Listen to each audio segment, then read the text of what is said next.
Hello, space enthusiasts! Today is a special day, a day that could go down in the history of space exploration. Very soon, SpaceX will launch its 7th test mission on Starship. And this moment has already captured the attention of people around the world. That's right. This isn't just another test flight. It's an important step towards big dreams. SpaceX continues to push forward with its Starship project, and today's mission will be key in testing new technologies and preparing for future flights to the Moon and Mars. In this video, we'll dive into how this project began, how it developed, and why it's so important for humanity. We'll tell you what makes today's flight different from the previous ones, what objective it sets, and how it's bringing us closer to exploring new planets. If you want to understand how this mission fits into SpaceX plans for creating an interplanetary society, stay with us. This video has everything you need to grasp the scale and importance of the Starship project. So make yourselves comfortable, let's begin our journey into the world of technology, big ideas, and inspiration. But before we move on, let's introduce ourselves. My name is Soraya. And my name is Omer. And together we'll guide you through this fascinating story. Before we dive into today's mission, let's take a moment to look back at the steps that have brought us to this point. The Starship project isn't just another rocket. It's a system that has been in development for years, with every test bringing it closer to becoming a fully operational tool for space exploration. In 2024, SpaceX conducted 4 Starship missions. Each of them was a step forward, helping the company refine its technology and address weaknesses. But the most important thing is that SpaceX isn't stopping. In 2025, even more Starship launches are expected. According to preliminary reports, there could be as many as 12 flights, including the first fully orbital launch. And today's launch is not just another test, but also a demonstration of how the new version of Starship, the V2, handles new challenges. This will be the first flight featuring a rocket with upgraded heat shields and improved aerodynamics. But that's not all. Today's mission will also test the Super Heavy booster recovery system. SpaceX successfully demonstrated the Mechazilla catch system in the 5th flight, but the 6th attempt had to be aborted. Today, the company aims to replicate that earlier success. And let's remember why all these tests are happening. This isn't just about showcasing engineering prowess. These are steps towards making Starship a fully reusable system capable of performing regular missions to the Moon, Mars, and beyond. It's thanks to tests like these that SpaceX is getting closer to its ultimate goal, to make human life multiplanetary. Speaking of which, how does SpaceX plan to achieve these ambitious goals? Let's talk about how the Starship project was conceived and the technology behind its success. Let's start with the most fundamental question. Why does the Starship project exist? This isn't just a technological marvel, it's a vision for humanity's future. As Elon Musk and SpaceX have outlined, their ultimate goal is to make humanity a multiplanetary species. This goal isn't just some abstract dream, it's a well-defined, multi-step plan with clear and measurable objectives. The primary objective is to establish a self-sustaining colony on Mars. Mars isn't just another planet, it's our closest opportunity to build a second home. Why Mars? Because it offers the resources necessary for long-term survival. The planet's atmosphere is rich in carbon dioxide, which combined with water ice found beneath its surface can be converted into oxygen and methane. These are not only vital for human survival, but can also be used to produce fuel for return journeys or further exploration. SpaceX envisions a city on Mars, complete with homes, farms, industries, and infrastructure that can thrive independently of Earth. But Mars isn't the only goal. SpaceX is also deeply involved in NASA's Artemis program, which aims to establish a sustainable human presence on the Moon by the end of this decade.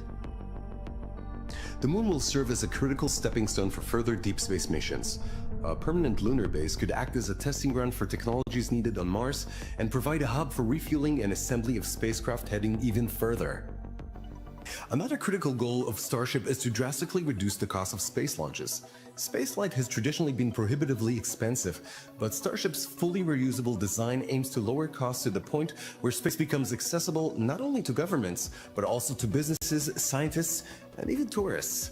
Imagine schools sending experiments to space or companies manufacturing in microgravity. These possibilities could become the norm, not the exception. And then there's the long-term vision, exploring beyond our solar system. Starship isn't just about Mars or the Moon. SpaceX is laying the groundwork for humanity's future among the stars. This might sound like science fiction now, but Starship represents the first step towards interstellar travel. To achieve these ambitious goals, SpaceX needs a system that can reliably carry massive payloads and humans into space. That system is Starship.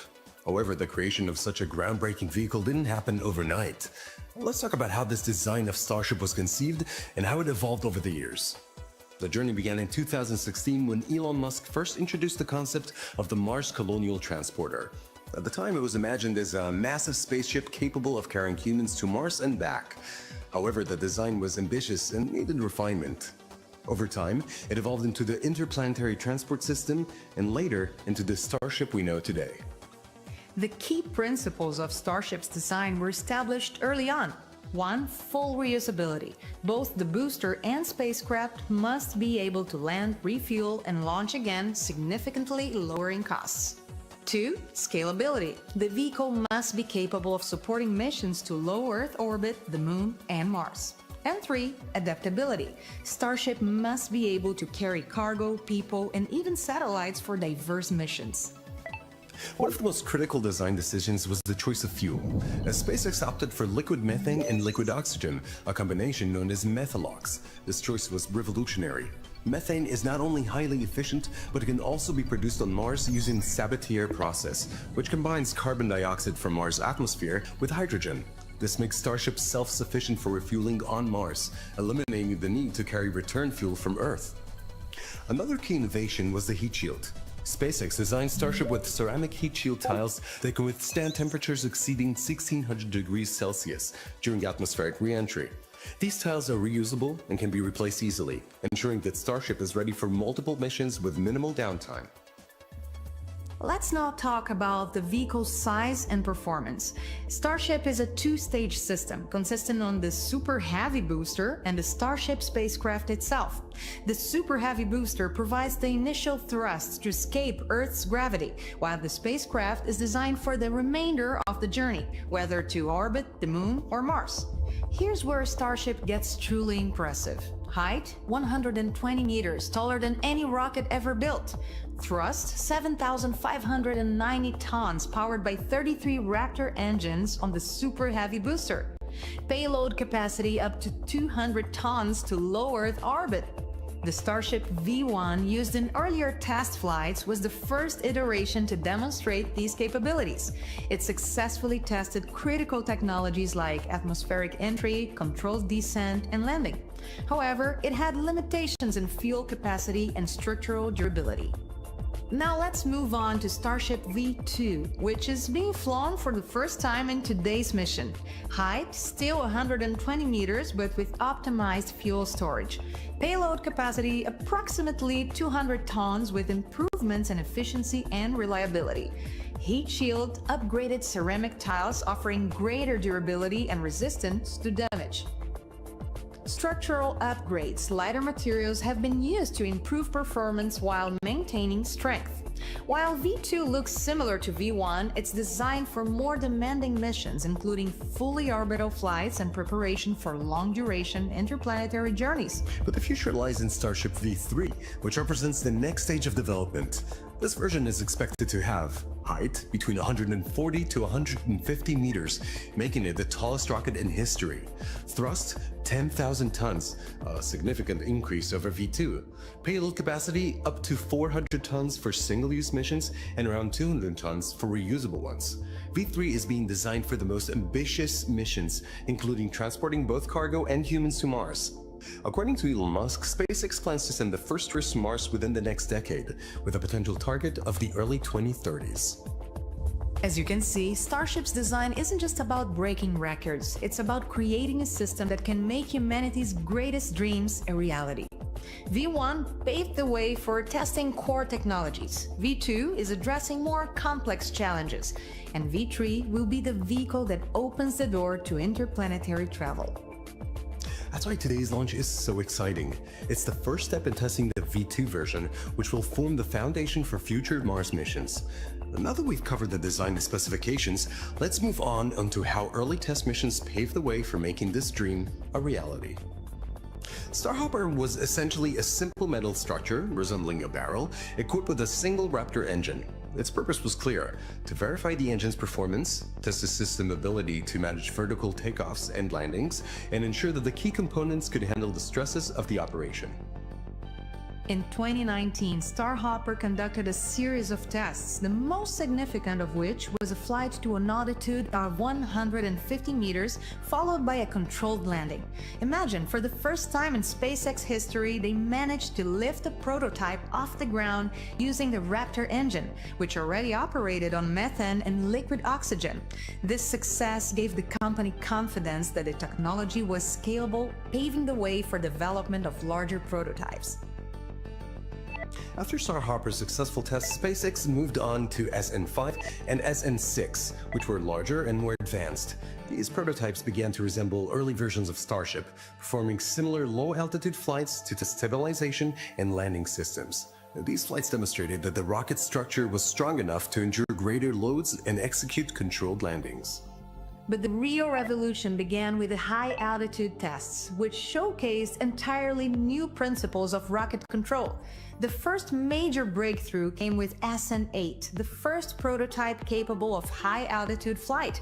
In December 2020, SN8 ascended to an altitude of 12.5 kilometers and executed the now famous belly flop maneuver. This maneuver was a game changer. Instead of descending vertically, the rocket flipped into a horizontal position and began falling using atmospheric drag to slow its descent. Then, just moments before the landing, the rocket returned to a vertical position using its engines and aerodynamic fins. During the test, SN8 performed the belly flop perfectly, adjusting its orientation with precision. However, the landing was unsuccessful due to a low pressure in the fuel tank, which resulted in insufficient thrust for a soft touchdown. Despite the explosion, SpaceX did not view this as a failure. SN8 proved that the concept worked, and engineers gained invaluable data to refine the design. Following SN8, SpaceX launched SN9, which replicated many elements of the previous mission. The ascent and belly flop maneuver were again successful, but the landing was not. Even so, every test provided engineers with more insights into how to improve the rocket's performance. Then came SN10, which marked a significant milestone. This rocket completed the entire flight sequence and managed to land upright. Unfortunately, it exploded a few minutes later due to damage in the fuel tanks caused by a hard landing. Still, this was a major step forward. The breakthrough came in with SN15. This prototype incorporated all the lessons learned from previous flights. It featured upgraded Raptor engines with improved control systems, a new version of the heat shield which was more resistant to overheating, and enhanced stabilization systems for more precise control during descent. In May 2021, SN15 achieved full mission success. It ascended to an altitude of 10 kilometers, executed the belly flop maneuver, landed smoothly, and remained intact. This flight demonstrated that Starship's concept was not only viable, but ready for further development. These tests weren't just a series of experiments. They were the foundation on which SpaceX built everything we see today. Starhopper proved that the Raptor engine works. SN8 demonstrated that the Starship could control its descent using the belly flop maneuver, and SN15 showed that the rocket could complete the entire flight cycle from liftoff to landing without destruction.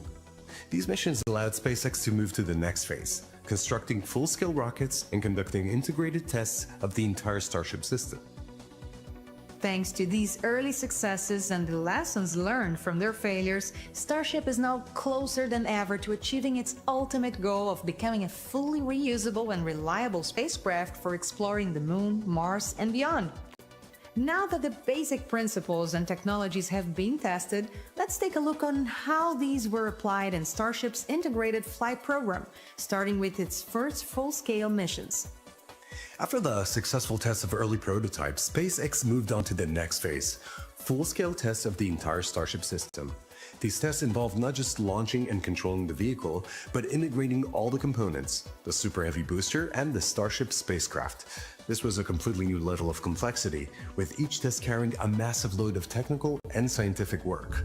The first integrated flight, Starship Flight Test 1, took place on April 20th, 2023. This was a historic launch. For the first time, the entire system, 33 Raptor engines powering the Super Heavy booster and the Starship spacecraft, was launched from the Boca Chica spaceport in Texas. At liftoff, the rocket demonstrated incredible thrust, 7,590 tons, and reached an altitude of approximately 39 kilometers.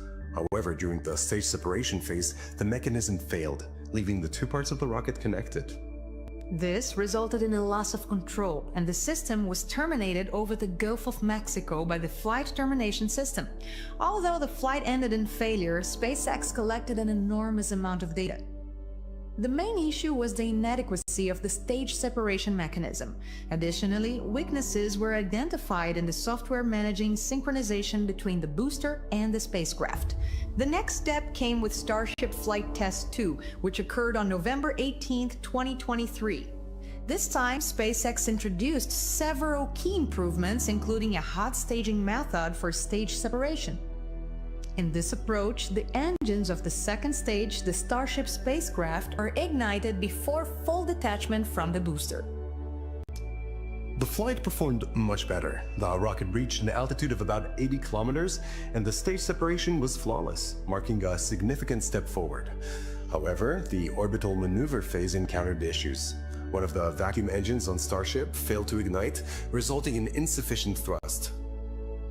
During re-entry, the spacecraft was destroyed due to overheating, but not before transmitting vast amounts of data on the behavior of the newly upgraded heat shield at high velocities. Next, on March 14, 2024, came Starship Flight Test 3, which was an important milestone in testing orbital trajectories. SpaceX focused on collecting data about the rocket's behavior during atmospheric re-entry and tested a new cooling system for the heat shield. The flight began successfully. The rockets reached an altitude of 100 kilometers and entered the designated trajectory.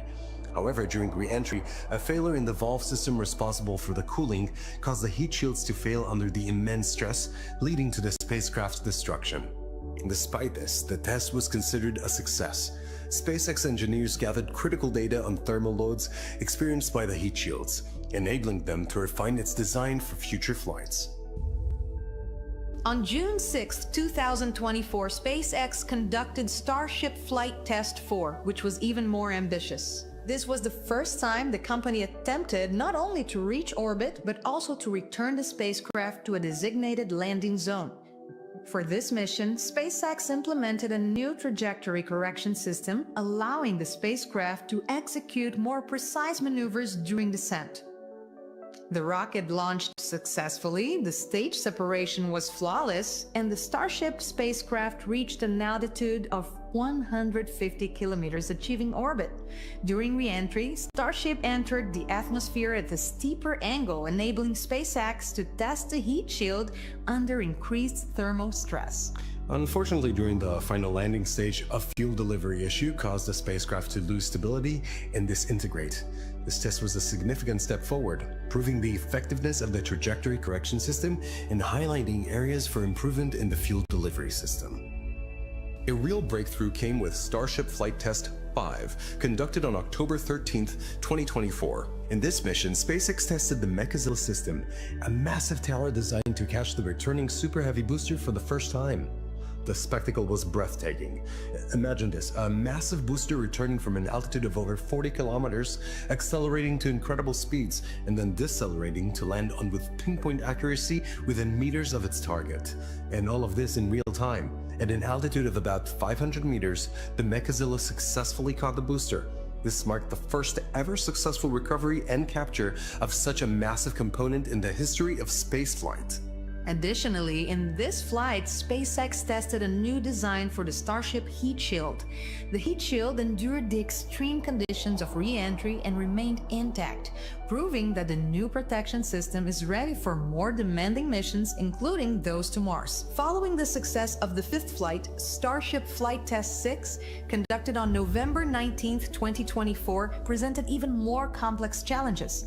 The main goal was once again to catch the booster with Mechazilla and to test a new trajectory for the spacecraft itself. The launch was successful, the rocket took off, the stage separation went flawlessly, and the spacecraft reached orbit. However, during the booster's return, a software error caused it to lose stabilization.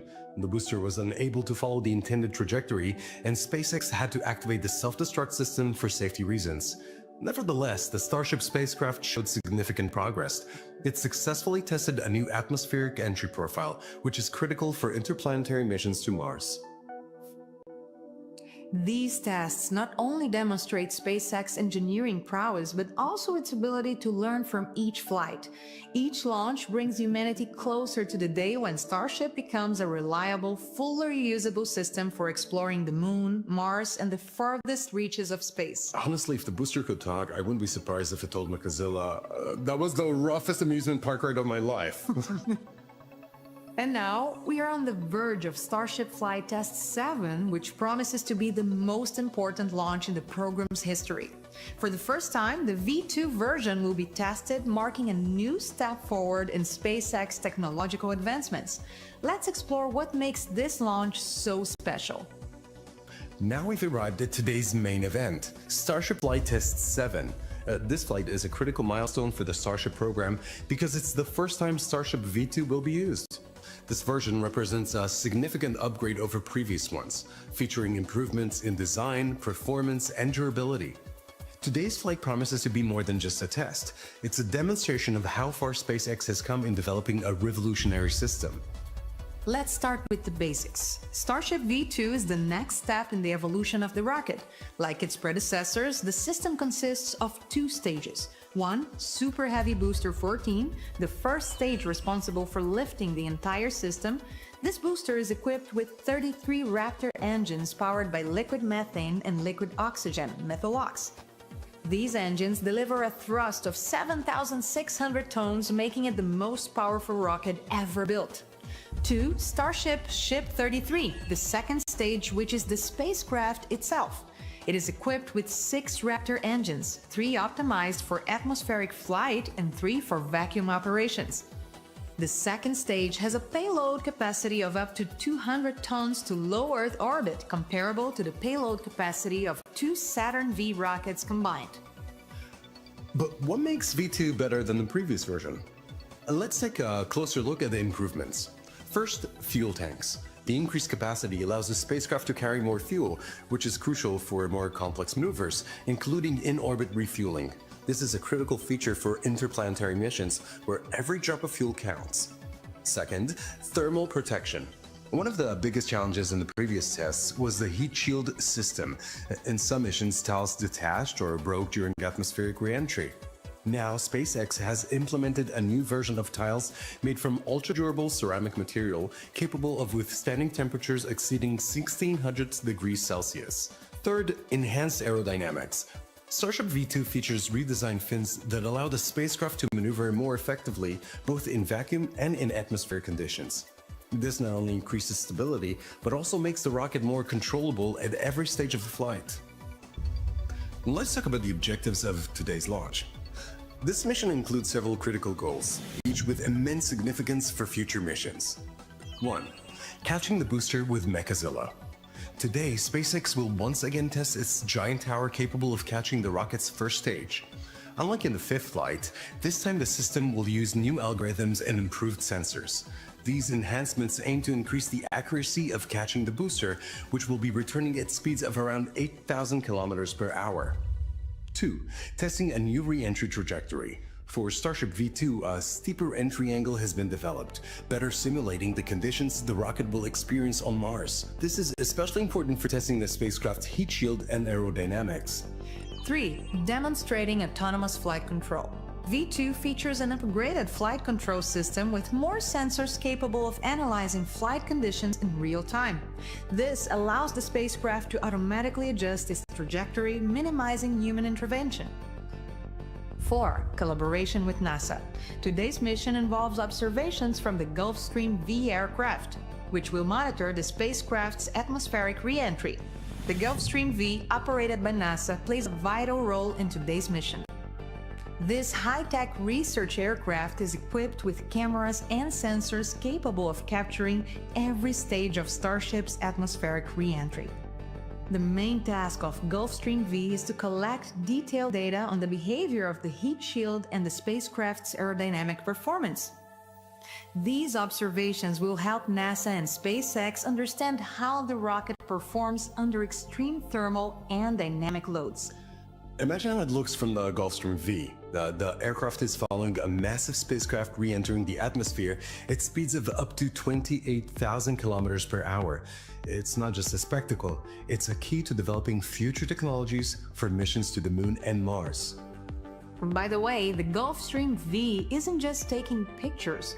Its sensors can also measure parameters that can't be recorded from onboard the rocket itself, like the heat distribution around the spacecraft during its descent into the denser layers of the atmosphere.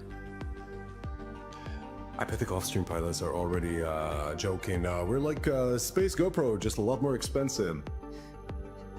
Another notable feature of today's mission is the testing of a new refueling system. This is crucial for interplanetary missions because the rocket will need to refuel its methane and oxygen tanks in orbit. SpaceX has already developed prototype tankers that will supply Starship with fuel directly in space. And finally, let's not forget that this launch is another step towards crewed missions. SpaceX has already announced plans to start tourist flights to orbit by 2025, with the first colonists potentially heading to Mars by the late 2030s. If everything goes as planned, we might be talking about how someone used Starship for intercontinental travel on Earth in a few years. Imagine, I flew from New York to Tokyo in 40 minutes and then flew back 20 minutes later because I forgot my phone. Today's launch is not just a test of a new rocket, it's a major step forward for the entire Starship program. If all the goals are achieved, it will be proof that SpaceX is ready for the next stage, fully orbital flights and preparation for interplanetary missions. Let's witness this historic event together and hope that today we'll see humanity's dream of traveling to Mars come one step closer to reality. Today we've witnessed a new chapter in the story of Starship program. Starship Flight Test 7 isn't just a test flight, it's a demonstration of what modern science and engineering can achieve. It's a step toward a future where space becomes accessible and planets beyond Earth are within our reach. It's hard to believe that just a few years ago, the idea of a rocket that could launch into orbit, return, and be reused seemed like something out of science fiction. And now we're seeing SpaceX turn that science fiction into reality. What's even more remarkable is that this isn't just an engineering achievement. It's a platform for humanity's future. Starship will be the vehicle that takes us to the Moon, helps us build a base on Mars, and maybe one day leads us to explore even more distant worlds. Today's launch isn't just a test of a new rocket version. It's a test of the entire Starship concept. SpaceX is not only validating technologies, but also proving the viability of an interplanetary transport system, one that could eventually carry hundreds of people and thousands of tons of cargo to other planets. It might sound overly ambitious, but think about it. Every major leap in human history once seemed impossible. The Wright brothers' first flight, the first moon landing, the launch of the first satellite. Today's launch is the continuation of that tradition. What's most inspiring is that this project is open to everyone. SpaceX isn't just building a rocket, they're building a future where each one of us can be part of space exploration. This is not just a mission for engineers and scientists. It's a mission for all of humanity. Who knows? Maybe among today's viewers, there's someone who will fly on Starship in the coming years. Or maybe someone who's inspired by today's launch will decide to become an engineer, an astronaut, or a researcher. If you are as inspired by this project as we are, don't miss the chance to watch the live broadcast of Starship Flight Test 7 on SpaceX's official YouTube channel. You'll be able to see every stage of the mission, from liftoff and stage separation to the return of the booster and spacecraft. And don't forget to subscribe to our channel to stay updated on all the news about space missions, Starship tests, and other exciting developments in the world of space explorations. We'll continue covering all the key moments of this incredible journey. Also, share this video with your friends and family so they too can dive into the world of space exploration. Who knows, you might inspire a future astronaut or engineer just by sharing this information. And remember, space is closer than it seems. All it takes is belief in our abilities and the willingness to take small but meaningful steps toward the stars. See you in our next video, friends. Good luck, stay inspired, and see you soon.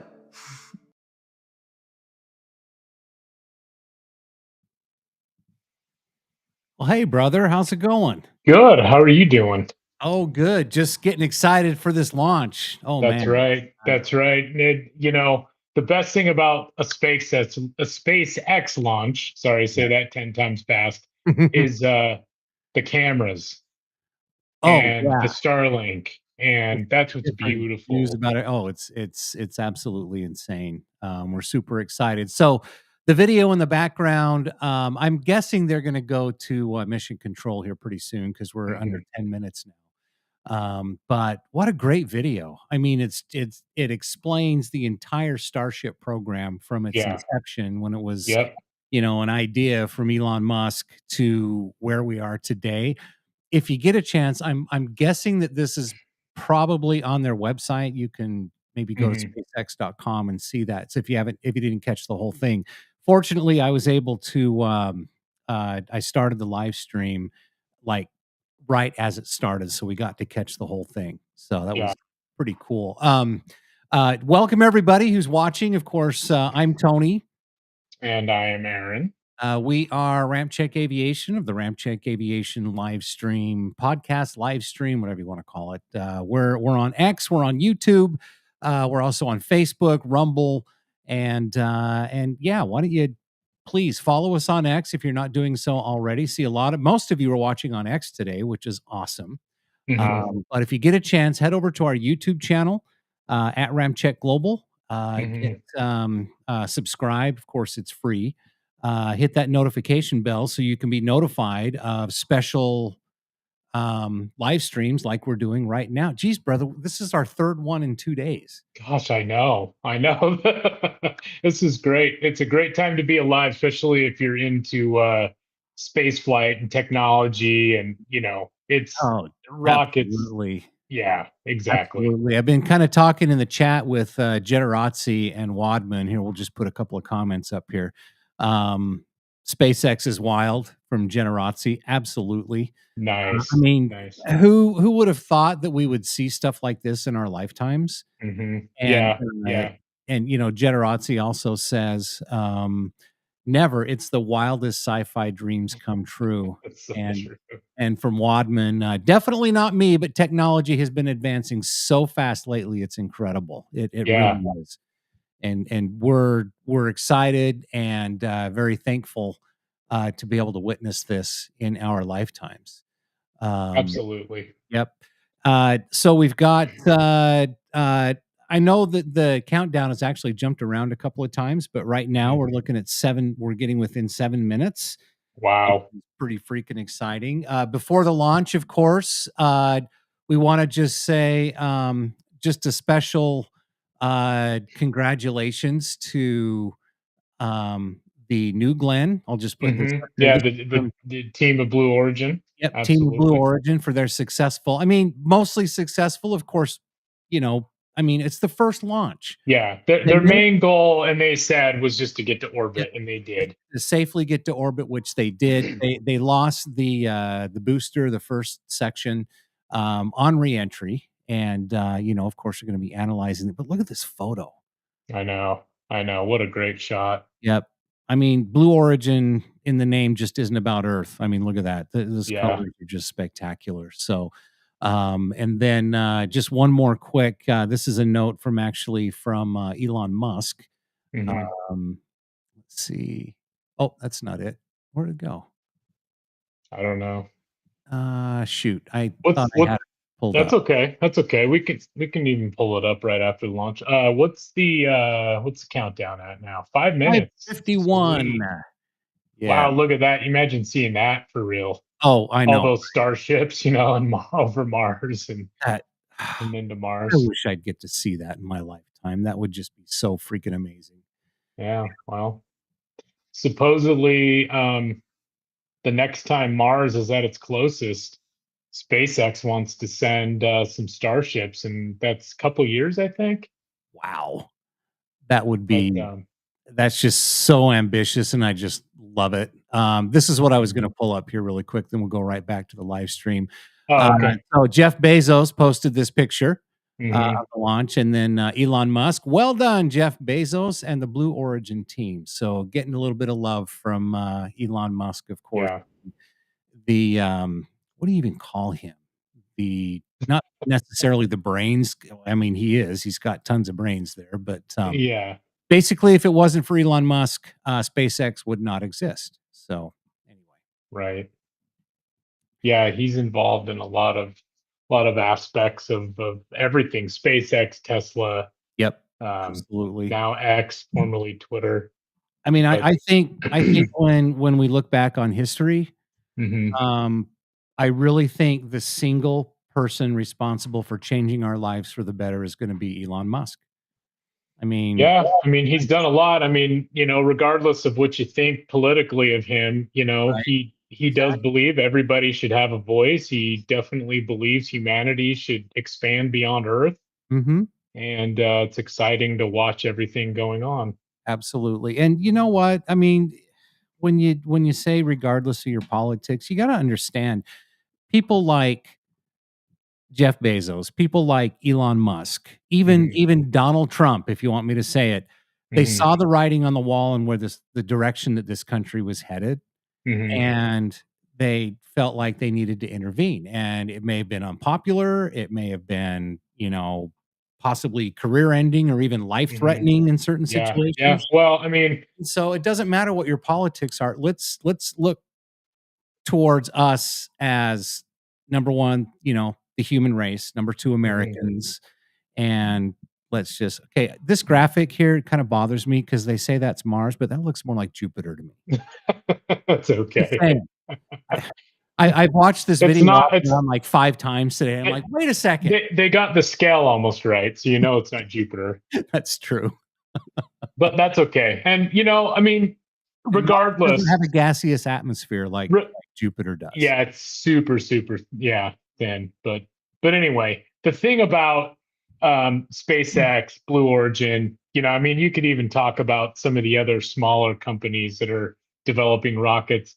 You Right? know, without the United States, these ventures just would not be able to happen because of the freedom here, Yep. the financial backing. I mean, Exactly. SpaceX has billions of dollars of NASA contracts for this. Mhm. Blue Origin, obviously, I don't know all the ins and outs of Blue Origin as far as that goes in contracts, but I mean, hey, you're not seeing these things being developed in any other country around the planet. They're You're more not, conventional rockets. I know China is working on copying a bunch of what SpaceX has done, which is um, which is what they do. They which is copy typical.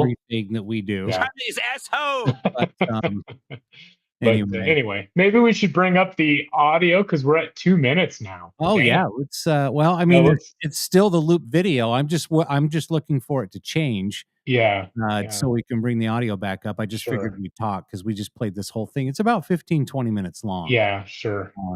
But, Yeah, it's going to be exciting to see Starship V2 launch for the first time. right? And I I think saw a post on X. There's going to be like over 30 cameras on this Starship. Oh, really? Yeah. Oh, So, wow. Yeah, and, Jederazzi said a little bit earlier that, he hasn't caught a Starship launch before. mm. So thanks again for watching, Jederazzi, and, Wadman, said he got off work early for this today. Oh, yeah. Yeah. Hey, Wadman, sorry. I got your text earlier. I've just been so busy. My God, Tony and Ryan's been texting me like crazy too. And I'm like, oh shit, are you guys on? And Yep. Tony's like, yeah, I've been on for 20 minutes. I'm like, I okay, I'll be right in. I think here we go. Let's unmute this. Okay.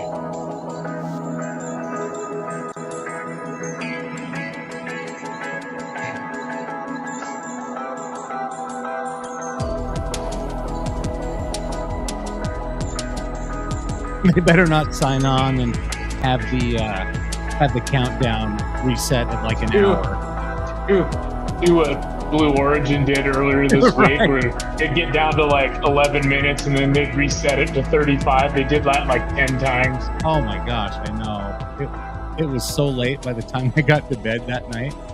I know. It's funny. I know Ryan tried to log in earlier. I saw him for a second. He was coming from his phone.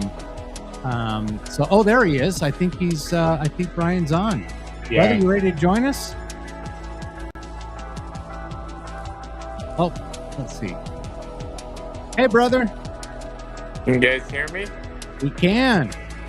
All How are right, you? let me. If you turn your phone sideways, it'll go wide automatically. There you go. There we go. Nice to All have you, right. brother. Well, yeah, coming to you live from my bedroom. Flight test will be launching the next Right. generation of Starship. Here we It'll go. attempt the first payload deployment test, fly multiple reentry experiments geared toward ship catch How's the and volume, reuse, brothers? and of course, the launch and return Good. of the Super Heavy booster. You back could to the boost launch it just site a tad right there, behind brother. us. By the That's way, pretty amazing, you but look Ship, at the kind of the star of the top show left, for a lot of stuff the today. screen. Huge They did block of reset the upgrades to countdown a little Starship's bit. upper So stage it's are about debuting on this 26 flight minutes. test. Okay, adding that's more all right. capability. We'll start what? off up top. Those forward The flaps got countdown. a redesign. They shrunk in size. We shifted them towards the top of the vehicle, away Sure from the did. heat Look at the shield. difference It's in going the to make it flaps. significantly less exposed to re-entry heating. Wow. And then Starship itself, we made it about 2 meters taller.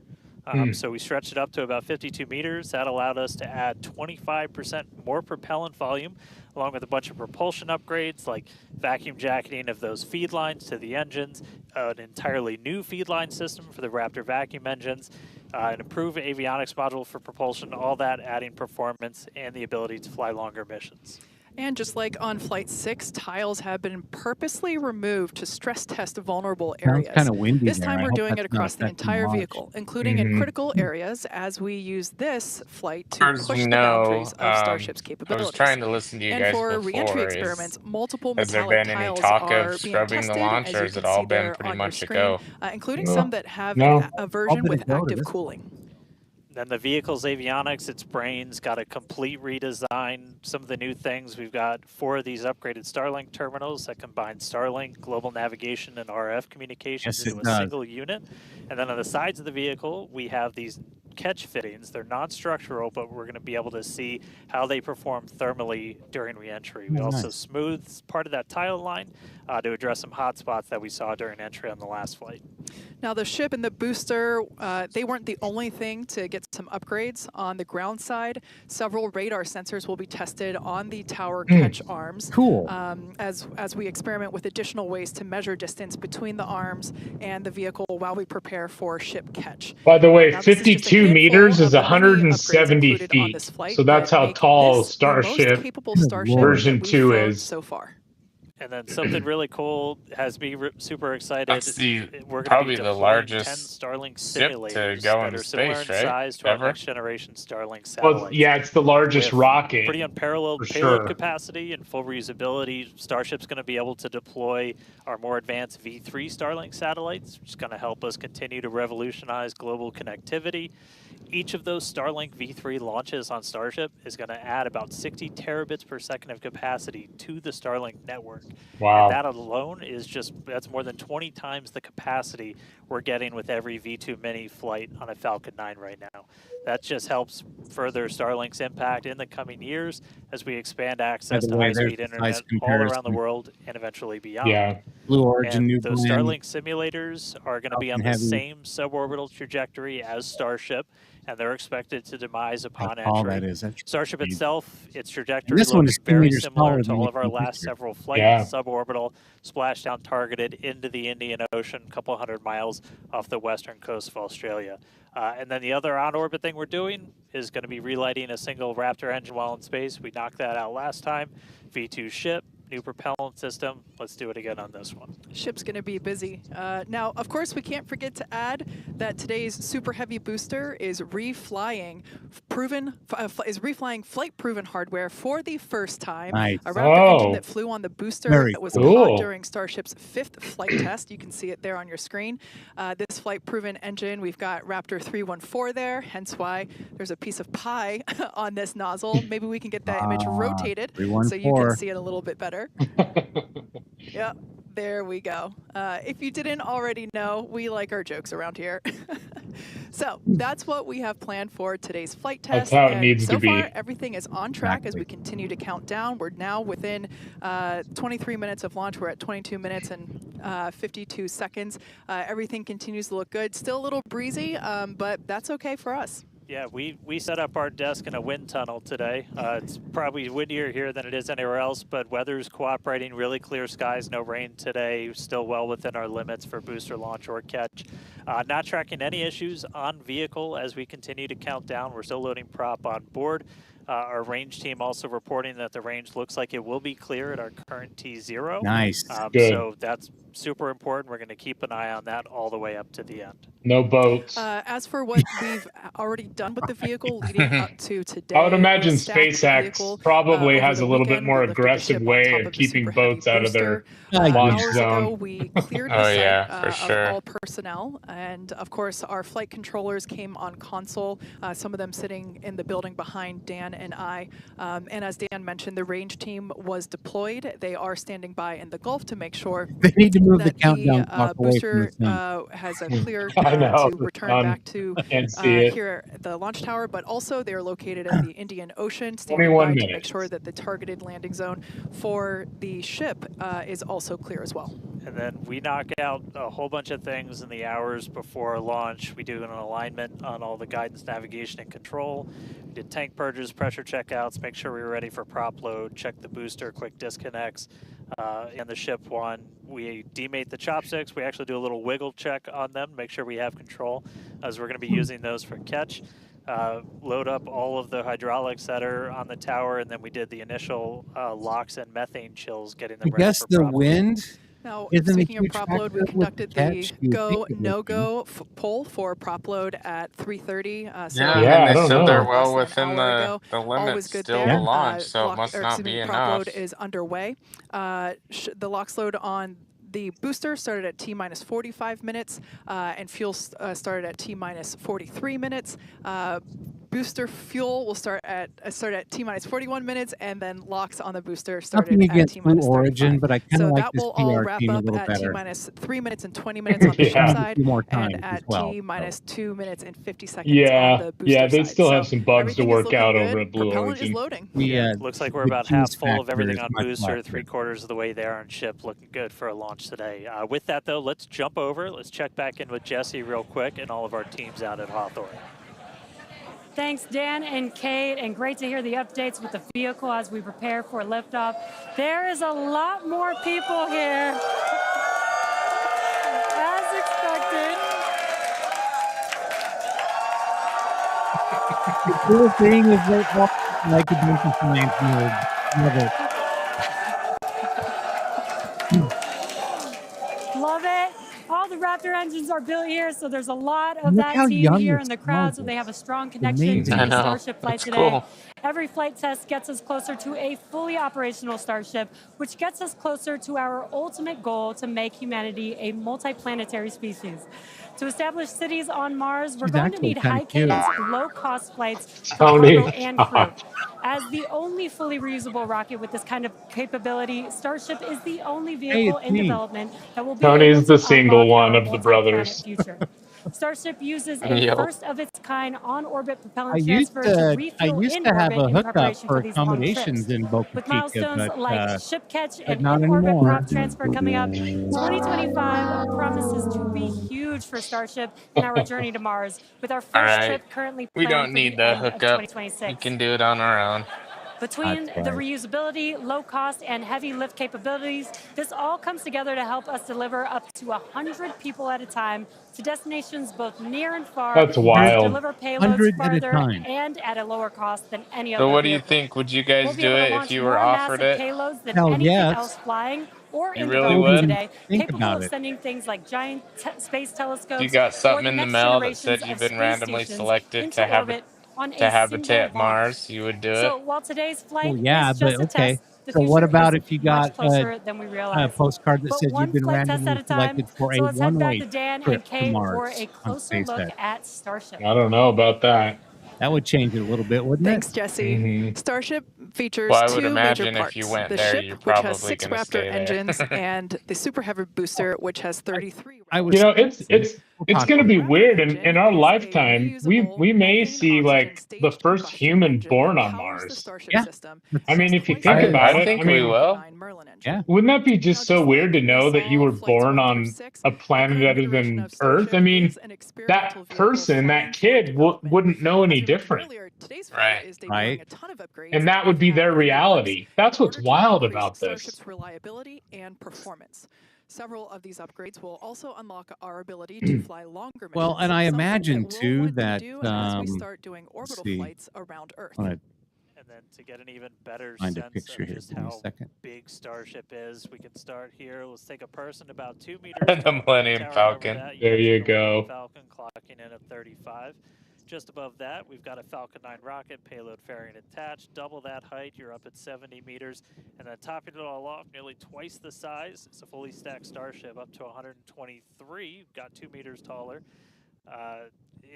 Altogether, the ship 52 meters, super heavy boosters 70. So 1 meter is just over 3 feet. So think about a yard, just over a yard, just over 3 feet is a meter. Right. Which is crazy. Massive. Turning around and looking at it and thinking that it's going to be bigger, that's mind blowing. Make the ship as tall as the booster. Now, moving up the rocket, the ship features 6 Raptor engines. 3 optimized for sea level performance. Oh, I wanted to and 3 say, if I optimized got for that vacuum one-way trip, performance. you know, Raptor postcard to vacuum or Mars. airvac is a similar Think design about it to this way: rocket Mars has a fuel, really but thin features a atmosphere, larger right? exhaust section and a larger Mhm. expansion And that's a nozzle lot of to glass. maximize the What do you engine think? efficiency in You know where I'm space. going with this? Our upgraded Yeah, ship I that we're don't deploying know to you about carries that. about 300 Yeah. more tons of propellant Right. than the last flight's ship, bumping it Advanced up from window 1,200 film metric would be tons to official Yeah, window the film shipping provider might- for Mars. The ship is Shipping would designed for take a vertical little while, takeoff though, to and ship the landing on film. any hard surface. Right. Now, the ship is also outfitted with newly I'll turn the volume back redesigned up, forward sorry. flaps that are used to aerodynamically control That the good? vehicle's attitude during atmospheric flight and I think enable so. a precision landing. The new flaps are lighter and positioned more leeward or away from the heat shield. Now, to reach full reusability, the ship has to be able to survive re-entry not just one time, but multiple times. Right. The ship's heat shield is essentially what does the job for that. We've been iterating So on much that forward every thinking single going flight, into this. building towards that heat Amazing. shield that requires no refurbishment between flights. Now, the heat shield is composed of thousands of hexagonal ceramic tiles. They're designed to insulate the vehicle during So that true. atmospheric entry where temperatures ramp up to as high as I about know. 600 degrees. It's almost like it's one of A those rapidly reusable heat shield sports has shows never that the been people flown in history, attend, you so know. continuously Th- And the this improving camera this, goes to the flying crowd, new and they're like, experiments, those are all key "Yay!" focuses of all This of is our that flight for tests them. right now. I know, And in between exactly. the first and second stages is our hot stage, which we saw in actions on Kinda flights is 2 for through me 6. too. The hot staging maneuver is when the upper stage engines are ignited before the booster engines, before those booster engines are completely cut off. With hot staging, the rocket never stops accelerating during separation, so it's more efficient than traditional stage separation. One of the hallmarks of Starship And they didn't flights have that are on the flight incredible test views that 1. we get No, throughout they flight. did not. Of course, courtesy of Starlink. Every day, we're working to expand the Starlink network both on Earth and in space. Here's Jesse with more. Fans of Starship may know that Starlink enables us to bring you lots of unprecedented views, both from space and here on Earth.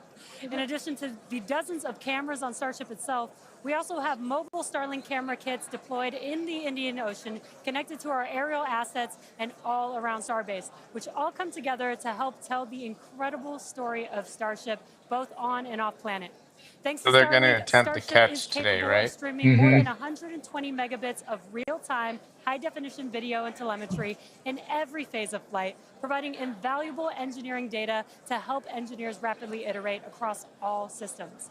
And all of that streaming data will be put to good use with the more than 30 cameras on the vehicle for today's flight test.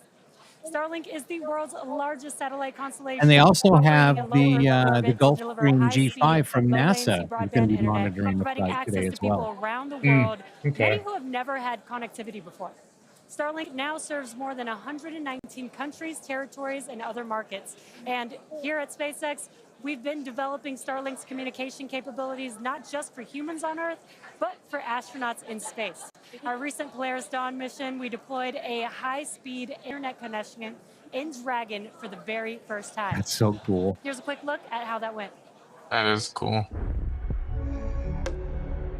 Starlink is an amazing confluence of programs at SpaceX. So we have a whole corner of the company that owns and operates a multiple thousand satellite constellation to provide internet to people on Earth. So Dragon was modified for Polaris Dawn to have a laser and a Star Trekker inside of the trunk. And then it will obtain internet, both uplink and downlink, through that laser link. And it's connected to a Wi-Fi router, just like you would have in your house. Getting online with Starlink was super easy. It was just like getting online at home, and even easier, perhaps. It just connected automatically and then worked seamlessly. And then it was just internet in space. The That's Starlink wild. performance on orbit That's blew cool. us away. It enabled us to talk directly with mission control team, and it also enabled us two-way video. So that's going to be the new NASA administrator too, Jarek Isaacman, who was on Polaris Dawn mission. You know, all That four is of us in incredible. different parts of the spacecraft on phones with our earpieces, talking to our families. Get to show them the perspective Plus, that we they have can of or they Earth. can Was stream very Netflix cool from to bring space them without into any the mission that buffering. way. I was Yeah. able to show my kids and my husband, you know, what it looked like to be floating in space. I got to show That's them cool. out the window. Well, my husband even exclaimed that at one point we hung up the call and he called back and I answered. They're all and wearing he was Buzz like, Lightyear gear. "Space." Starlink on Dragon is something that we want to include because we have this company within SpaceX that has space-based internet. So And you know, with what not a better way laser to test technology, space-based I'm sure they internet in can space. like kind of relink that all the way to Mars. From connecting astronauts in space to providing high-speed internet to more than 4.6 million active customers here on Earth, the Starlink team is laser-focused on After expanding Joe, did coverage, you just hear the increasing good news speeds, from and Eagle lowering Dynamics? latency so that we can connect as many as possible no, we have around some the world breaking and news. beyond. Enlighten us.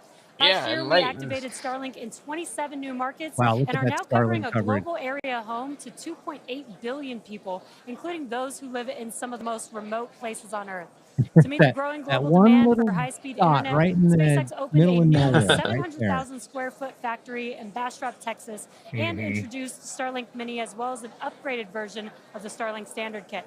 The SpaceX team also achieved an unprecedented ECS launch World cadence, is getting an conducting F-35. 134 Falcon launches, with 89 dedicated to expanding What the is We Starlink don't constellation. we don't With each play launch, Starlink adds DCS, but more it is pretty capacity to cool the stuff. constellation and continues to expand I its just coverage, wouldn't have connecting time, even I more guess, to people play and it, but it underserved looks and hardest awesome. to reach Oh, is areas that a of the flight globe. simulator? Now, while Yeah. our mission Yeah, to that's connect cool. the unconnected Yeah, is that far is from cool. complete, you can Do check they out some have of the Bayo Starlink as the team's pilot? highlights from 2024 and Probably learn the more creator. about how our customers are furthering Starlink's impact around the world at starlink.com/stories. Under Now, 10 a little minutes, bit brother. closer to home, we do have a few updates for those impacted by the fires here in Southern California. So far, the Starlink team has provided about 1,350 free kits to fire departments and other disaster response organizations from down in Orange County all the way up to Malibu. That is in addition to applying free Starlink service for thousands of customers Stand by impacted by one, the fires brothers. all across the Hey. Los Angeles area. And just as critically, since enabling our direct-to-cell satellites with T-Mobile, more than 120,000 text messages have been sent, allowing those in impacted areas to reach loved ones, text 911, or receive emergency alerts. I've never been prouder to be an employee at SpaceX for Pretty moments like amazing that it where can we be can help deployed so the people quickly and as well. community around us. Make sure to follow at Starlink on X for updates as we continue to work with local response teams, and check out starlink.com/LA wildfires for more information on these efforts. I mean, with Starlink, you could go But back to camping in the today's middle of flight nowhere test. One of our and objectives take a is to return small solar the cell booster with to the you launch site where we'll and be your caught by the Starlink, and you tower got as internet. we did on Flight Test 5. Oh, So yeah. let's head back to Dan and Kate for a catch primer. I'm sure it's going to save lives just that alone. Thanks, Absolutely. Jesse. Probably already We have. are now T-minus 8 minutes and 40 seconds until liftoff. Flight controllers on console there in the building just behind Dan and I. You can actually see the rocket in the distance at the pad 6 miles away. Our excitement is growing. I already am not sure if I'm going to be able to remain coherent after witnessing this, so looking forward to it. You'll be all right. You'll be all right. Just a quick status check. The ship fully loaded in its main tanks on LOX and fuel. We're going to load the header tanks. Wow, and look at boosters going that. to be closing out real soon as well. Let's talk about that second catch attempt, though. So we're going to use the tower's 2 gigantic robotic arms, call them the chopsticks, same thing we used to stack Starship onto Super Heavy for all the integration ahead of a flight, and that's what we used to catch by moving stuff like landing legs from the booster to the ground side. It's a lighter booster, means you can carry more into space. Now, in a nominal operational scenario following liftoff and after the 2 stages separate mock. in flight, Joe. Super Heavy will return to the launch site, reignite its engines to slow the vehicle down, and the tower's arms will catch the rocket booster. And just to get to this point, just like before, thousands of distinct vehicle pad criteria have to be met prior to that return and catch. We need healthy systems on the booster, healthy systems on the tower, and a manual command from our mission flight director for the day. If we don't send that command before the boost back burn ends, or if any of those automated checks kick us out, that's what happened on Flight 6, the Super Heavy booster will divert to an offshore trajectory, and it'll go out and do a landing burn and a soft splashdown in the Gulf of Mexico. Now, we have said it before, but it remains true today. We accept no Gulf of compromises when it America. comes to Excuse me. ensuring the safety of the public and our team, and that return will only take place if the conditions are right. And one of the unique aspects of Starship flights is the return and the catch of that Super Heavy booster and the audible sonic boom that it comes with it in the area around the return location. General impact to anyone in the area is just a brief thunder-like noise, but it definitely lets you know it's coming. Oh, yeah. It's something our neighbors in Cape Canaveral, Florida and Vandenberg, California have become accustomed to over the years, and now we're bringing the boom to Boca. So here's a peek of what to expect. God, this was so amazing.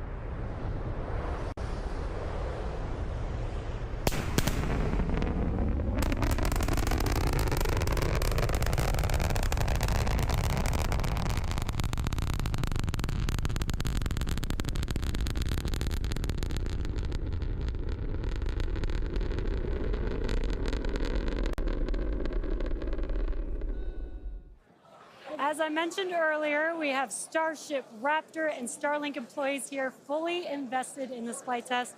And of course, many other SpaceX employees also here across our sites supporting their teams, their teammates. Every flight test has been pretty unique, and we're all very excited for another round of firsts, but I'm pretty sure the crowd is looking forward to potentially watching those chopsticks catch another booster. So let's see how excited they are today. Oh, here they are again.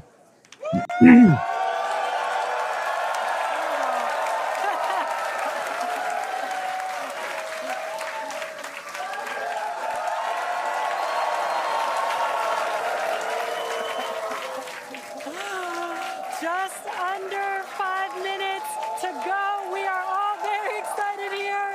We're going to send it back to you at Starbase for the final minutes of the countdown. Kate and Dan. All right, thank you, Jesse. So if you just tuned in under 5 minutes ago, you picked the right time to do it.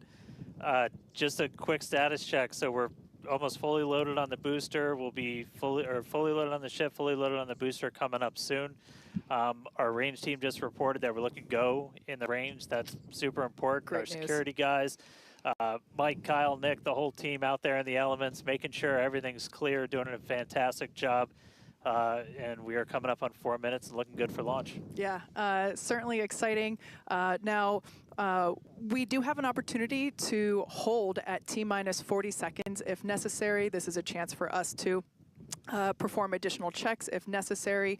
If we, need to repressurize some tanks, or if there's a wayward vessel in the range last minute, opportunity to clear it out. But everything currently looking good. Now, once we pass T-minus 40 seconds, a number of events will occur in rapid succession. The ground spin and ignition systems come up to flight pressure. The ship will go to internal power. After that, the quick disconnect, or QD, arm lockout is removed in preparation for for retraction, which brother. will happen shortly Hey, after brother, welcome back. T0. I And can't yeah, see once we on my pass T minus phone 40 how long seconds, till we do the have the ability. what's the countdown at? Top We left have of the your corner, ability 3 minutes, to 22 recycle seconds. the count under certain conditions. Yeah, I can't see it on back my to that phone. T minus 40 So, second mark, and how hold there long to did you assess say? what happened and 3:15. assess opportunity to Okay. proceed again to Nice. T0. Yep, we've used that T minus 40 hold a couple of times. Boat's usually Yeah. one of the items, but we aren't tracking anything right now that would cause us to hold there. We can hold there for several minutes. Main thing you're watching at is you kind of set a clocks because your temperatures will change and the fuel and the locks, everything pretty quickly. So you've got a couple of minutes that you can hang out and figure things out.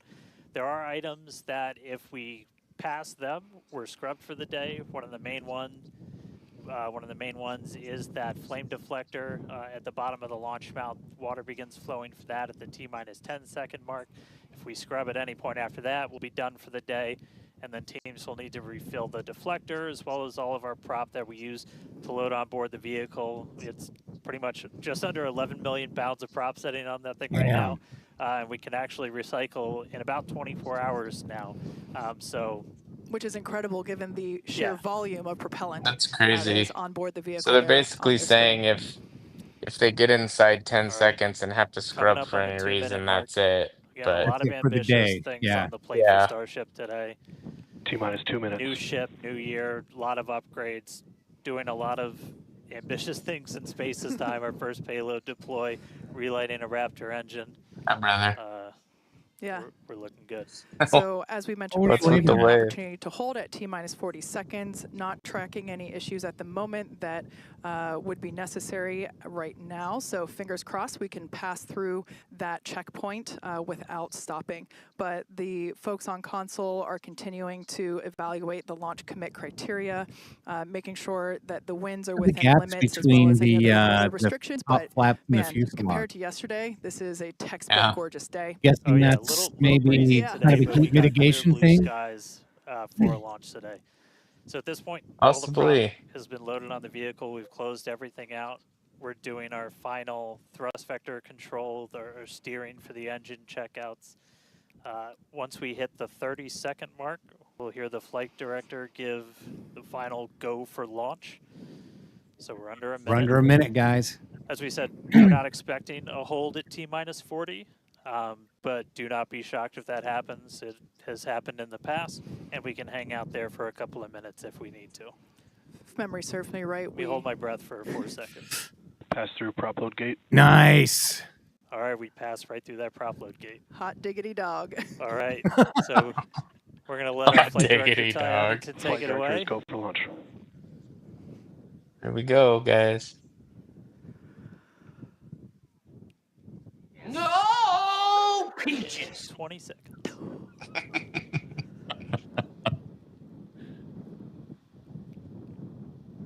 I always love these Minus launches. 10. Dude, I'm so 9, excited. Here we go. 7, 6, 5, 4, 3, 2, 1. Boom. We have liftoff. Come on, baby. Damn, look at that view. The vehicle's pitching downrange.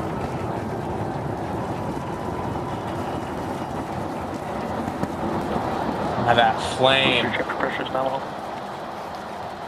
The Wow. flame's taller than the vehicle. All right, we're more than 30 seconds into flight. Telemetry showing 33 out of 33 engines as it's pitching downrange. Coming up on that cue. Not yet. Booster, chip, avionics, power, and telemetry nominal. Yeah, Hearing popping. good call outs on the ship and booster avionics. You just heard the rumble hitting us about 6 miles away. Watching Starship arc into just endless blue skies right now. I already see a little bit of loose material on the Vehicle on the supersonic. screen. See it? Peeling off. More than a minute into flight, the vehicle's supersonic. Listen to that. Max Q. There's Max Q. All right. So we just passed through max Q. That's the greatest stress the vehicle's going to experience on the way uphill. Reminder that all of our teams down here on the ground are now looking at systems on the tower. They just did a manual check through. That's going to inform that manual flight director's decision. Uh-oh, we lost the feed.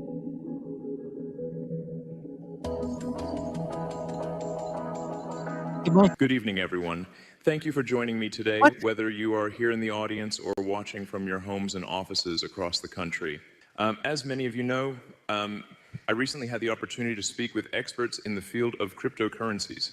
The purpose of this speech is to share some key takeaways from our conversation and offer my thoughts on the issues we discussed. Before we dive into specifics, I want to say that this interview was intense. Somebody The hijacked experts the I spoke stream, I'm with guessing. didn't hold back in their opinions. We covered a wide range of topics, from new trends in the crypto market to blockchain.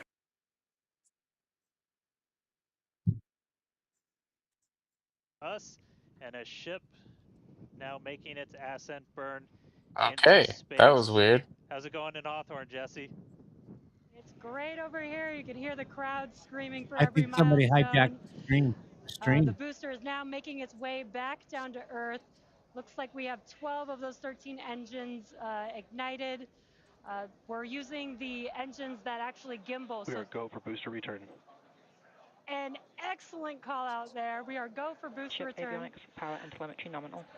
There's a lot of criteria that needed to line up to ensure that we could have a safe booster catch, and it sounds like we got the go for that. And there you can see on your screen, we had the So cool. we just jettisoned the hot stage, and there's a great, excellent view there of the hot stage floating away from the super heavy booster. Now we've shut down the engines for that boost back burn. That confirms boost back burn is now complete. That was the first of 2 burns required for the vehicle to make its way back down to Earth. And next coming up will be the landing burn. That's going to be 13 of those center engines igniting again. And that will then go down to, from 13 down to 3 engines just right before we touch down for that booster catch. Now, reminder, our stage 1 objectives are to have a controlled ascent, stage separation, as well as a controlled boost back burn and hot stage as well. So we're looking good for All that right, so you far. found it, Some brother. great Thank views you. there I wonder what from happened. the ship of Earth. That looks incredible.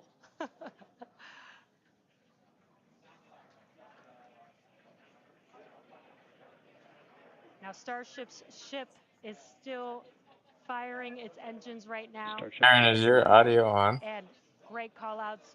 Starship trajectory is If you're nominal. talking, we can't hear you. Yeah, I can't hear you, brother. Telemetry, the altitude in the bottom left-hand corner for the super heavy booster, as well as the bottom right-hand corner for the ship. And these views are just amazing. He's like, fine, I'm out. That was weird. I don't know what happened to the Again, other the booster SpaceX is feed. currently making its way back Yeah, I don't to know. the That tower was very weird. today. So we're looking forward to a booster catch with the chopsticks. And in the meantime, you can see those grid fins there, helping to control the vehicle and guide it back to its landing site. Booster FTS is saved. Now with that, we're going to hand it back. How's it going over there, Dan and Kate? How are you doing, Kate? Seeing that in person? You know, Dan had to take that entire segment because I couldn't talk. That was incredible. No audio yet, brother. Booster coming back in now through Can't hear ya. the plume. At least it looks that way to us. It's incredible that it basically returns. It looks like a speeding, just like this silver. Look at that. flare, Oh my coming God. Look back at to that the- thing once hauling. again, we are standing by for attempting to catch the booster at the tower. This would be Look at the the second glow. There it tower goes. catch. Booster Landing burn. See it 13. Come on, baby. Come on, let's catch it. Booster now hovering as it aligns Shit, with this the is the tower scary for part. catch. Come on. Booster coming in. Come on. Ready for that boom, Kate. You Down get to it? 3 engines.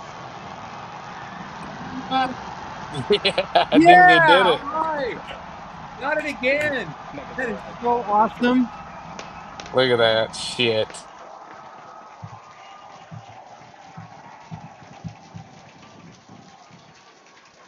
I can't believe they just launched that thing into space and just You caught heard it it right here. back in the Godzilla same has place. caught And the it just came back. booster. Once again, for the second time, a successful. Wow. Uh-oh. What's going on?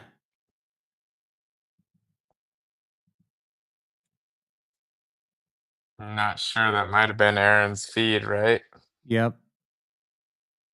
So maybe he completely recycled everything. He must have. Just trying to see if I can get that feedback. I don't know where it is. They're still trying to figure out what's going on with the official SpaceX feed. Let's Just, sometimes there's technical difficulties. So if Yep. you're watching right now, we apologize, but we'll be back on in just Yeah. a second. And this, of course, a There it gorgeous is. view there from the tower looking down at the top of the booster.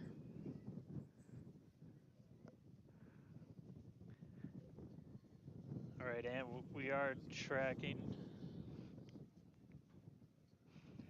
Now we're standing by for views from the ship, but who can take their eyes off of that incredible sight?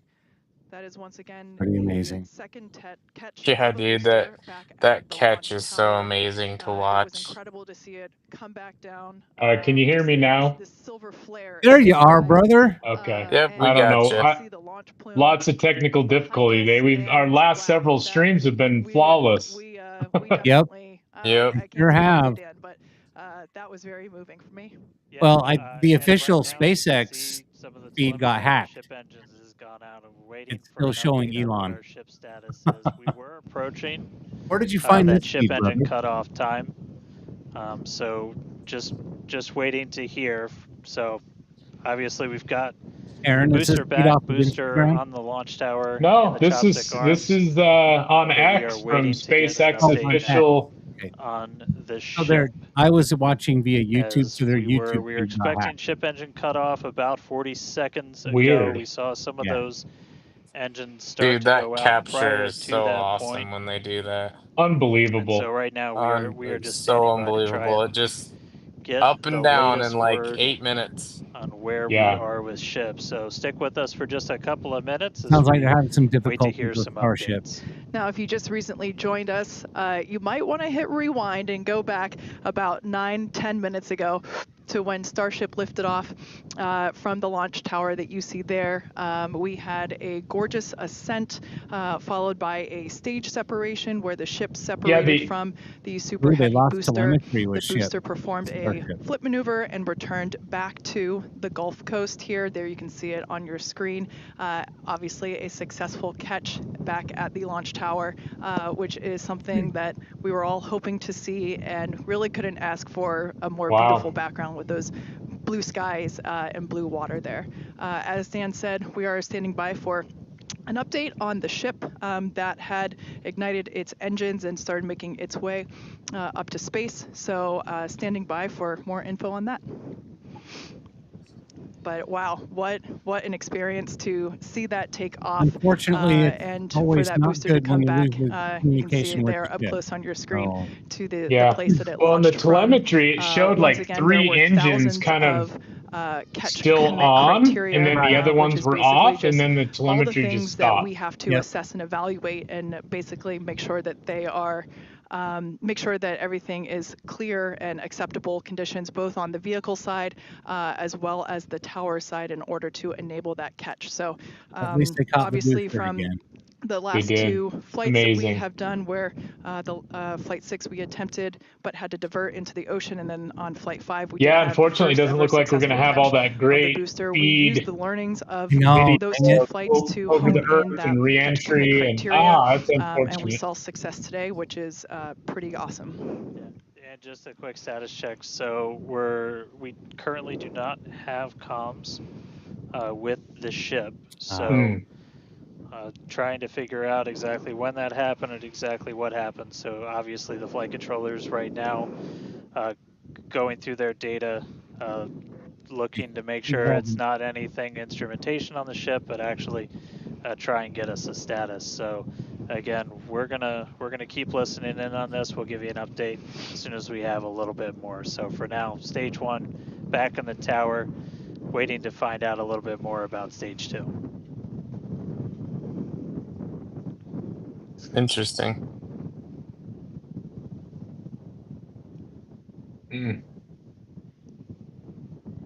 Yeah, people on X are posting, "Oh crud, no ship." I know, right? That's too bad. What does that just mean? They lost contact Communication with with it, Starship. Yeah. Could but mean they like just even the lost. control of it.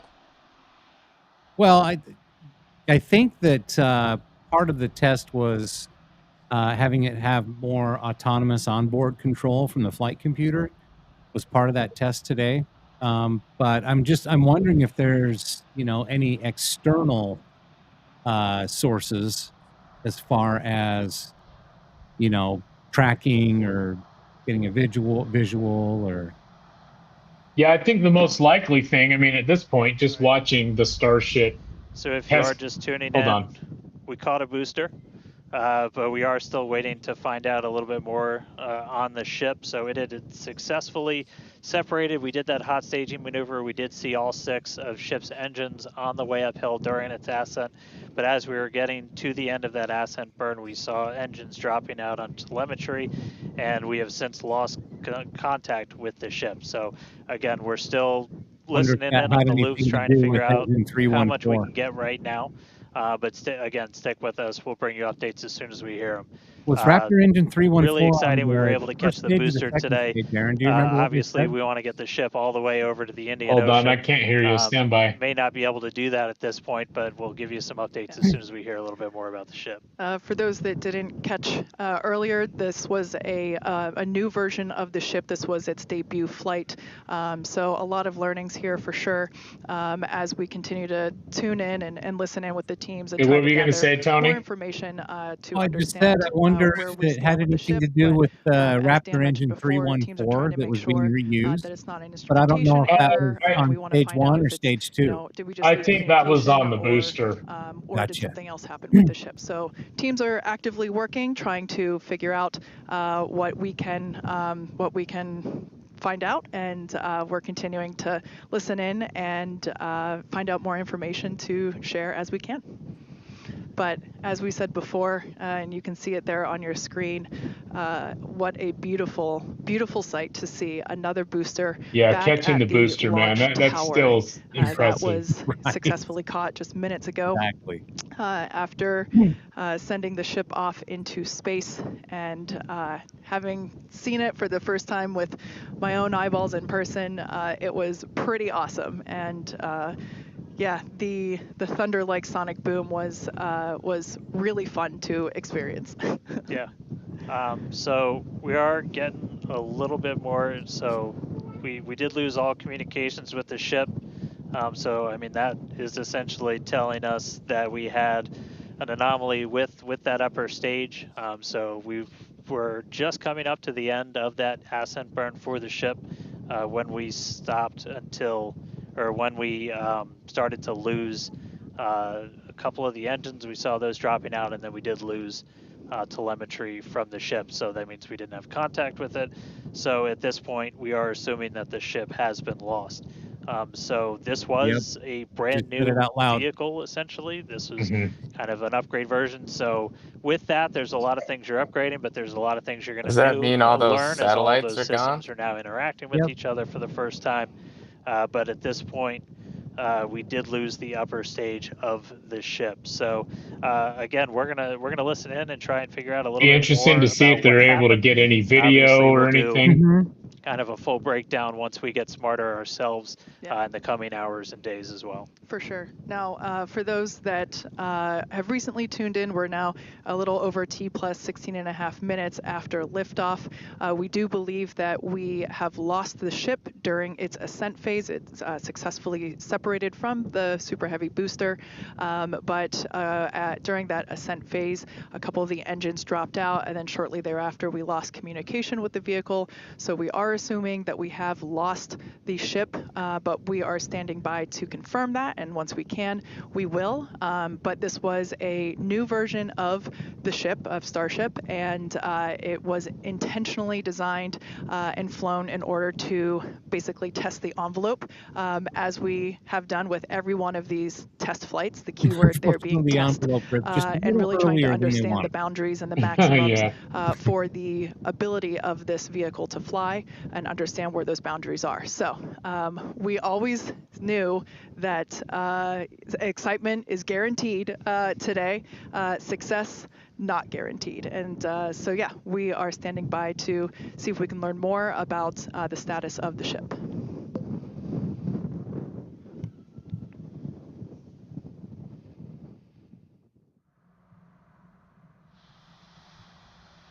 Interesting.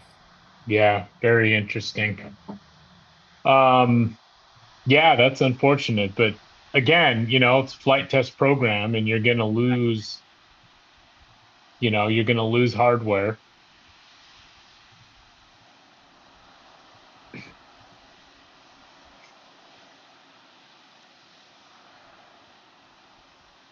Well, at least they got half the ship back. They Not did. a Yeah. total loss. They did, and hopefully they can get enough information on what happened to Starship, because it Yeah. would suck if it just, they have a successful separation, and then all of a sudden, like, everything's just gone and they won't be able to learn anything. Hopefully Right. that is not the case. Yeah, it's it's just part of learning. I mean, that's really all it is. I Yeah, mean, they yeah. expected they build these to expect to lose them, but hope they don't. Right. Yeah. And I'm sure they'll learn about what happened. I'm sure there's video somewhere, and like they had on, I can't remember if it was one of the recent tests. Maybe it was just one or two, where they said it was a scheduled rapid disassembly or whatever. I think one of our podcast titles. Unscheduled rapid disassembly. Yeah, exactly. So that could be what this is characterized at. But I mean, they said in the promo videos leading up to the launch today that it does have a self-destruct mechanism on the ship where they can actually destroy it if something happens. And so, Yeah. Well, all right. Well, I'm gonna tune in on YouTube to you guys. I gotta run, but I'm going to listen up, and hopefully we can get some more information. So yeah, I would imagine we probably won't get any information soon. So we'll we'll probably end the stream. Yeah, pretty soon, Okay. pretty quickly as well. So, all right, brothers. Well, I'll talk to you soon. Thanks for joining on, everyone brother. for watching our feed. We'll see you. Yeah, we'll see you, brother. Yeah. So, and just like at NASA, when they're in the middle of a mission and an anomaly happens or they experience an emergency, the control center goes into complete lockdown. And I'm imagining that's what's going on here. So, go ahead, brother. I was just gonna say, I'm sure Elon will get some information and he'll post it sometime in the next 24 hours. I'm sure. But yeah. Yeah, man, that's unfortunate. I was looking forward to all the orbital video and the reentry video again, and because it's spectacular. Well, even the deployment of the payload would have been cool to see. The deployment of the payload, the engine test again. But hey, I'm sure there's if it did, I guess have the unscheduled rapid disassembly. I'm sure there's going to be footage of debris entering the Earth's atmosphere sometime soon. I'm sure people will be posting that. I know that there's people that have filmed Starship flight tests way up at altitude. I'm sure there were people tracking it. I'm sure there'll be some interesting information that'll come out soon. I'm sure there will. Hopefully they can nail down what it is, so on the next flight test they don't have this issue. But that's why it's a flight test program, and they'll get it right. Absolutely. But we still got to see a spectacular launch and another spectacular catch of the stage one of the booster by Mechazilla. Yes. And that's always impressive. That's just as impressive as anything. Mm-hmm. And it's like they said on the feed, this was a brand new design of Starship, first flight of that new design. And you know yes, they had some pretty, you know, important mission parameters, I guess, you know, the deployment of satellite system. But I'm sure they learned a lot right before they lost the ship as well. So but anyway, so just there was your recap of the live stream. Again, I want to thank everybody who watched, especially all those tuning in on X today. Make sure you give us a follow if you're not following us already. Head over, please, to our YouTube channel. Subscribe. It's free. And, you know, hit that notification bell. So when we do have kind of, you know, unscheduled live streams or anything like that, you can catch us. Usually we're on every Wednesday night, 7 p.m. Mountain Time. Not sure what's going to happen next week as far as the live stream goes. We're going to be on the road, but we'll try and figure something out for you. But just to give you a heads up. Perfect. But let's see. Thanks everyone for continuing to stick around as we were checking in on the status of the ship. At this point in time, we can confirm that we did lose the ship.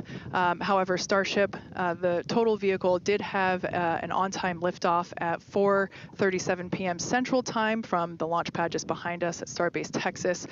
Gorgeous ascent and successful stage separation. The booster pushed the ship off, and the ship disconnected during that stage separation. The booster came back for a successful, the second ever booster catch at the launch tower, which was pretty incredible to see. Yeah, it was great to see the booster come down, but we are obviously bummed out about ship. It looked like we lost contact with it a little under 8.5 minutes into flight. That's roughly when you start to get to that main engine cutoff. We obviously need to go through all the data. It's going to take some time. In the next hours, days, we're going to figure out exactly what happened, come back, fly the next one, get even farther. Reminder, it's a test. It's a flight test. Exactly. It's an experimental vehicle. So we'll figure out what ended our day today and make sure it doesn't end our day tomorrow. So as we do that, we're going to continue to provide you updates on our X account on SpaceX.com. So just continue to tune in there. As we learn what happened, we'll be ready to share. Exactly. So for now, we are going to wrap up our webcast. We'd like to thank the folks in the county for supporting the launch, as well as the agencies that enable us to launch, and of course to our viewers for tuning in. And thank you, Kate, for coming down, doing this with me. It was great to have you here. I'd do it again in a heartbeat. All right. Well, that'll do it for us. We'll see you guys at the next Starship flight test. All right. There you have it. Okay. All right. Well, have a good evening, brother. I'll talk to you soon. And again, those that stuck around to the end, appreciate you watching. All the regulars, Matt, Generazzi, Joe. Am I missing anybody that jumped on today? Not that I know of. Yeah, I don't think so. I don't think so. Least, I shouldn't say jumped on, but who actually was commenting? Yeah, who's commenting? Yeah, and then anybody is watching. We appreciate it, and we'll see you again sometime soon. Okay. All right. Thanks again for watching. I'm Tony. I'm Aaron. Later.